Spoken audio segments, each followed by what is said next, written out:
আসসালামু আলাইকুম। আজকের ভিডিওতে আমরা সহজ কয়েকটি বর্ণ ব, র, ক, ধ, ঝ এবং রি সুন্দর করে লেখা শিখব। সম্মানিত ভিউয়ার্স, ইতিপূর্বে আমরা মাত্রা রেখা এবং ভূমিরেখার সঙ্গে পরিচিত হয়েছি। কথা না বাড়িয়ে শুরু করি।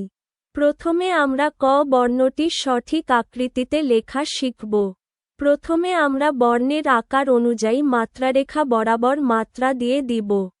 এরপরের রেখাটি শুরু করব ঠিক এখান থেকে। রেখাটি শেষ করব মাত্রারেখা এবং ভূমিরেখার ঠিক মাঝখানে। এই বিন্দুতে মনে রাখতে হবে এই রেখাটি একদম সোজা নয়, সামান্য বাঁকা।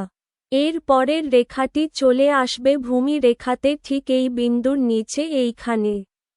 এই রেখাটিও সোজা নয়, আগের রেখার চাইতে একটু বেশি বাঁকা।